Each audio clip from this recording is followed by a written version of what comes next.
मेरा नाम ईशा है और आप देख रहे हैं व्हेन द एप्पल ड्रॉप्स। आज हम बात करेंगे एक ऐसी स्पेस रॉक की जो पूरी दुनिया के एस्ट्रोनॉमर्स को परेशान कर रही है। एस्टेरॉयड 2024 YR4 एक 90 मीटर चौड़ा ऑब्जेक्ट है जिसे सिटी किलर कहा जा रहा है। इस एस्टेरॉयड ने पहली बार ग्लोबल प्लैनेटरी डिफेंस प्रोसीजर्स को एक्टिवेट किया है, जो स्पेस साइंस की हिस्ट्री में एक बड़ा मोमेंट है। 1801 में इटालियन एस्ट्रोनॉमर जुसेप्पे पियाज़ी ने पहली बार किसी एस्टेरॉयड को डिटेक्ट किया था। वो स्टार्स की पोजीशंस चार्ट कर रहा था और उसने देखा कि एक ऑब्जेक्ट स्लोली मूव कर रहा है। उसने पहले सोचा कि ये एक कॉमेट है, लेकिन 6 वीक्स की ऑब्जर्वेशन के बाद उसने डिक्लेयर किया कि उसने एक नया प्लैनेट ढूंढा है। लेकिन एक्चुअली उसने पहला एस्टेरॉयड डिस्कवर किया था। दिसंबर 27, 2024 को एटलस सिस्टम ने एक अलर्ट दिया। एटलस यानी asteroid terrestrial impact last alert system दुनिया भर में 4 टेलीस्कोप्स का नेटवर्क है, 2 हवाई में, 1 साउथ अफ्रीका में और 1 चिली में।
अर्ली ऑब्जर्वेशन से पता चला कि ये एस्टेरॉयड 10 से 30 मीटर डायमीटर का हो सकता है, जो एक बस या छोटे घर के बराबर है। दिसंबर 31 को नासा ने साइज अपडेट किया और उसे 20 मीटर चौड़ा बताया, जो 15 किलोमीटर पर सेकंड की स्पीड से ट्रैवल कर रहा था। ये अर्थ के 880,000 किलोमीटर दूर से गुजरा, जो मून तक की डिस्टेंस का 15 है। इस बार ये मिस कर गया, लेकिन नेक्स्ट ऑर्बिट्स पर क्या होगा, ये सबसे बड़ा सवाल है। सेरेस की डिस्कवरी के बाद एस्ट्रोनॉमर्स परेशान थे कि एस्टेरॉयड का फ्यूचर पाथ कैसे प्रिडिक्ट करें। एक 24 साल के German mathematician Carl Friedrich Gauss ने method of least squares develop किया। ये एक ऐसी मैथमेटिकल टेक्निक है जो ऑब्जर्व डेटा पॉइंट से बेस्ट फिटिंग कर्व या लाइन फाइंड करती है। गॉस की कैलकुलेशन से फ्रांस जेवियर वॉन जैक ने दिसंबर 1801 में सीरस को दोबारा ढूंढ लिया। आज भी हम बेसिकली सेम मेथड यूज कर रहे हैं YR4 का पाथ प्लॉट करने के लिए। एस्टेरॉइड्स को ट्रैक करने में एक बड़ा मसला है अल्बीडो। अल्बीडो सरफेस की रिफ्लेक्टिविटी का मेजर है। फ्रेश स्नो का अल्बीडो 0.9 है, जो 90% लाइट रिफ्लेक्ट करता है, जिसकी वजह से स्की मास्क्स पे सनबर्न होता है। कोल का अल्बीडो 0.1 से 0.15 है और मून का सिर्फ 0.07 है, मतलब मून कोल से भी कम रिफ्लेक्टिव है।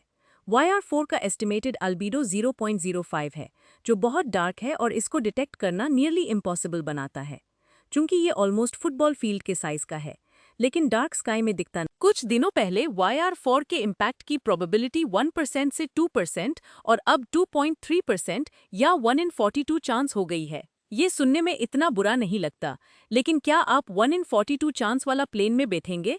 प्रॉबेबली नहीं। इसका मतलब YR4 टोरिनो स्केल पर 3 रैंक पर है, जो 0 से 10 तक का स्केल है इम्पैक्ट और डिवेस्टेशन मेजर करने के लिए। 0 मतलब नो चांस और 10 मतलब ग्लोबल डिस्ट्रक्शन।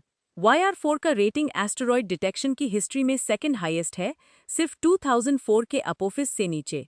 YR4 के इम्पैक्ट एस्टिमेट्स बार चेंज होते हैं क्योंकि हमारे पास अभी लिमिटेड ऑब्जर्वेशन डेटा है। एस्टेरॉयड का फुल ऑर्बिटल पाथ अभी एक स्ट्रेट लाइन जैसा लगता है और छोटी छोटी मेजरमेंट एरर्स भी वाइडली डिफरेंट प्रिडिक्शंस दे सकती हैं। इसको केओस इफेक्ट कहते हैं। एस्टेरॉयड का पाथ सिर्फ अर्थ के ग्रेविटी से नहीं बल्कि प्लैनेट्स, मून्स और दूसरे एस्टेरॉयड्स के ग्रेविटेशनल पुल से अफेक्ट होता है। एक और फिनोमिनन है YORP इफेक्ट, जिसमें सुन की हीटिंग से एस्टेरॉयड का एक साइड हीट होता है, ऑफ गैसिंग होती है। 2028 में दिसंबर 17 के आसपास YR4 अर्थ के 500,000 किलोमीटर पास आएगा, जो मून तक की डिस्टेंस का 1.3 टाइम्स है। इस क्लोज अप्रोच से एस्ट्रोनॉमर्स को एडिशनल ऑब्जर्वेशंस का मौका मिलेगा। 2032 में जो नेक्स्ट क्लोज अप्रोच है, उसमें 5,000 सिमुलेशंस रन की गई, जिनमें 70% ने अर्थ से कोलिजन दिखाया। ये कोलिजन कॉरिडोर साउथ अमेरिका के टॉप से अटलांटिक ओशन, इंडियन ओशन के ऊपर से होता हुआ इंडिया तक जाता है।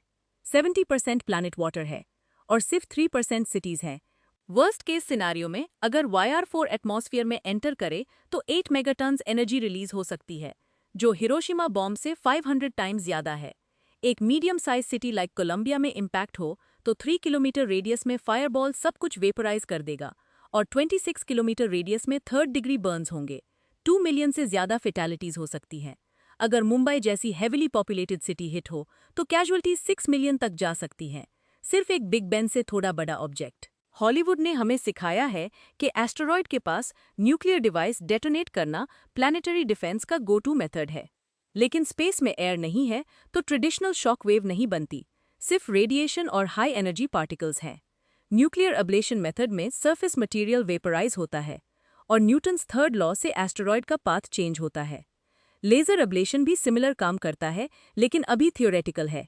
किनेटिक इम्पैक्टर मेथड में स्पेसक्राफ्ट को एस्टेरॉयड से हाई स्पीड पर क्रैश किया जाता है, जैसे नासा की डार्ट मिशन ने डाइमॉर्फोस के साथ किया। नासा की डार्ट मिशन यानी डबल एस्ट्रॉयड रीडायरेक्शन टेस्ट नवंबर 2021 में लॉन्च हुई।